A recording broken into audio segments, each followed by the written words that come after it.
안녕하세요. 오늘은 2024년도 6월 18일 화요일입니다. 마가복음 12장 말씀입니다. 포도원 농부 비유.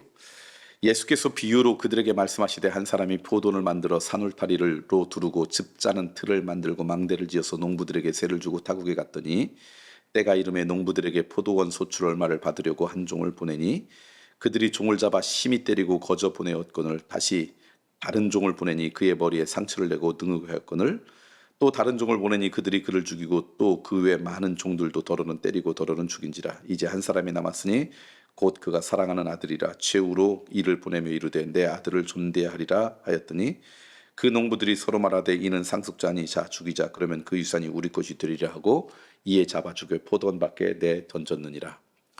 포도원 주인이 어떻게 하겠느냐? 와서 그 농부들을 진멸하고 포도원을 다른 사람들에게 주리라. 너희가 성경에 건축자들이 버린 돌이 모퉁이의 머릿돌이 되었나니 이것은 주로 말미암아 된 것이요 우리 눈에 놀랍도다 함을 읽어보지도 못하였느냐 하시니라. 그들이 예수의 이 비유가 자기들을 가리켜 말씀하신 줄을 알고 잡고자 하되 무리를 두려워하여 예수를 두고 아니라. 가이사에게 세금을 바치는 것.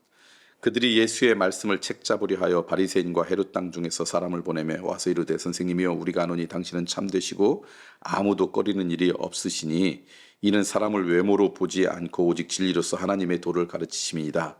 가이사에게 세금을 바치는 것이 옳으니까 옳지 아니니까. 우리가 바치리까 말리까 한데 예수께서 그 외식함을 아시고 이르시되 어찌하여 나를 시험하느냐. 데나리온 하나를 가져다가 내게 보이라 하시니 가져왔거늘 예수께서 이르시되 이 형상과 이 글이 누구의 것이냐. 이르되 가이사의 것이니라.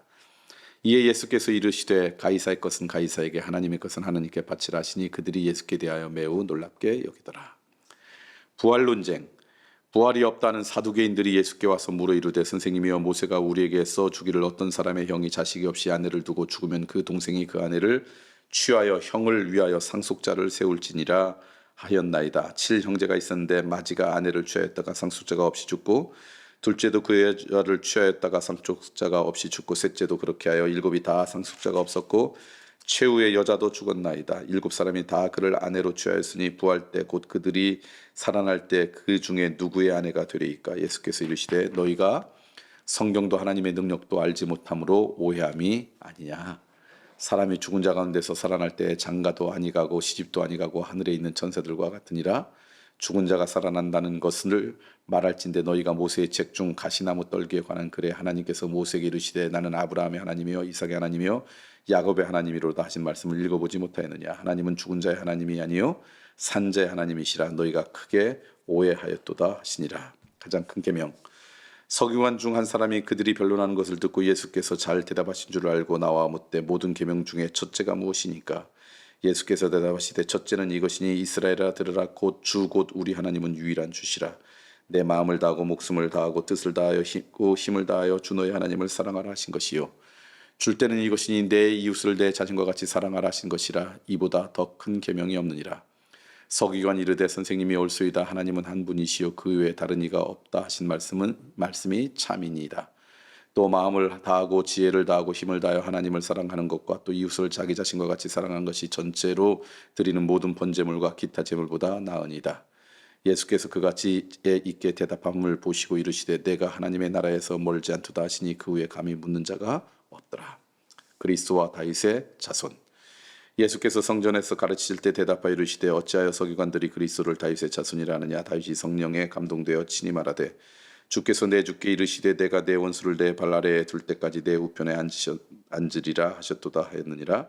다윗이 그리스도를 주라 하였은즉 어찌 그의 자손이 되겠느냐 하시니 많은 사람들이 즐겁게 듣더라. 서기관들을 삼가라. 예수께서 가르치실 때에 이르시되 긴 옷을 입고 다니는 것과 시장에서 문안받는 것과 회당의 높은 자리와 잔치의 윗자리를 원하는 서기관들을 삼가라. 그들은 과부의 가산을 삼키며 외식으로 길게 기도하는 자니 그 받는 판결이 더욱 중하리라 하시니라. 가난한 과부의 헌금.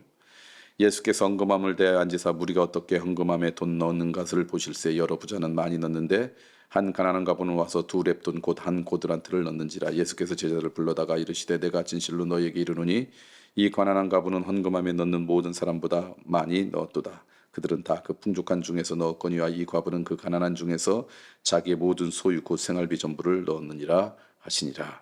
아멘. 오늘 이 마가복음 12장에 있는 말씀 몇 가지를 함께 나누었습니다.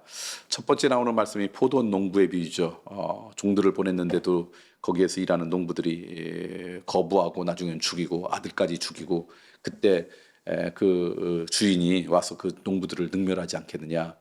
이 포도원의 이 농부의 이 비유는 결국 예수 그리스도의 십자가의 고난과 그리고 돌아가심, 그것을 통해서 우리를 구원하시는 하나님의 사랑의 이야기를 담고 한 이 비유가 이 포도원 농부죠. 예수님을 예수님인지 알지 못하고 거부하는 안타까운 인생을 향한 안타까움이 표현된 거죠. 혹시 오늘 우리가 살아가면서 우리도 모르게 우리를 향한 하나님의 사랑, 오늘 우리를 향한 하나님의 귀한 선물인 주님을 문전박대하고 저렇게 그 외아들을 죽였던 것 같은 강팍한 인생으로 살아가는 인생은 아닌지, 또 그런 세상 가운데 우리가 어떻게 해야 될지를 깨닫게 되는 그런 말씀인 것 같습니다. 저는 여러분들이 예수님을 문전박대하는 인생이 아니라 여러분의 심령 깊은 곳에 존중히 여기는 그런 인생 되었으면 좋겠고요. 그 다음에 두 번째는 가이사에게 세금을 바치는 것을 가지고 예수님에게 물었던 바리새인과 헤롯 당 중에 한 사람을 보내서 예수의 말씀을 책 잡으려고 질문을 하고요. 뒤에도 보면 어떤 계명이 제일 큰 계명이에요? 거기서도 또 그렇게 질문해요. 그러니까 예수님 앞에 나왔는데 예수님께 나와서 하는 질문이 순수하고 정말 알고 싶어서 예수님의 뜻을 듣고 싶어서 묻는 게 아니라 예수님을 시험하려고, 예수님을 곤란하게 만들려고 질문하는 사람들이 있다라는 거예요. 지금도 마찬가지예요. 예수님 앞에 나오는데 예수님 앞에 깨닫고 예수님으로부터 배우고 좀 예수님의 말씀을 좀 가슴에 품으려고 하는 순수한 사람이 아니라 뭔가 책 잡으려고, 뭔가 시험하려고 그 마음의 왜곡됨을 갖고 주님 앞에 나오는 거죠. 그러면 아무리 주님이 말씀하셔도 그 말씀은 그들에게 은혜로 다가오지 않습니다. 역사로 다가오지 않습니다. 어떤 마음으로 주님 앞에 나아가느냐, 이게 오늘 우리에게 중요한데, 저는 여러분들이 주님을 시험하려고 책 잡으려고 나오는 것이 아니라 그분으로부터 깨달으려고 나오는 그런 은혜가 우리 모두 가운데 있으면 참 좋겠다, 그런 생각이 듭니다. 그다음에 세 번째 여러분과 함께 나누고 싶은 말씀은 뭐냐면, 부활 논쟁을 이야기하면서 예수님께서 자주 사용한 단어가 있어요. 뭐냐면 너희들이 하나님을 오해한다. 오해하기 때문에 이렇게 논쟁한다. 그래요. 많은 경우 하나님을 제대로 알지 못하고 오해해서 그것 때문에 우리는 논쟁하고 그것 때문에 힘들어하는 경우가 참 많습니다. 근데 하나님을 오해하는 이유가 뭔가 봤더니 하나님을 우리 수준으로 격하는 거예요. 하나님이 하신 일은 우리가 다 알 수가 없고요, 다 이해할 수도 없다는 걸 인정하면 그 다음에 우리가 믿음이 시작돼요. 그런데 하나님을 우리의 수준으로 격화시키니까 우리가 이해가 되지 않으니까 그 이해가 오해가 되고요. 그래서 하나님으로부터 논쟁하고 멀어지는 것이 아닌가. 저는 여러분들이 하나님을 오해하는 인생이 아니라 하나님을 이해하는 인생, 하나님이 나보다 훨씬 크신 분이기 때문에 내가 하나님을 다 알 수 없지라고 그것을 인정하는 겸손한 믿음의 사람이 되었으면 좋겠습니다. 자, 오늘 말씀 여러분과 함께 다시 한번 정리를 해보면요, 예수님을 문전박대하는 안타까운 인생 되지 맙시다. 주님을 나의 주님으로 우리의 삶의 중심에 모셔드리는 믿음의 결단이 있으면 좋겠습니다. 예수님 앞에 나와서 책 잡으려고 시험당하려고 물어봤자 아무 의미가 없습니다. 차라리 예수님의 말씀을 사모하며 나오는 그런 인생 되었으면 좋겠습니다. 하나님을 오해하지 않는 인생으로 살아가길 소망합니다 라는 말씀이에요. 그렇게 오늘 하루 살았으면 좋겠습니다.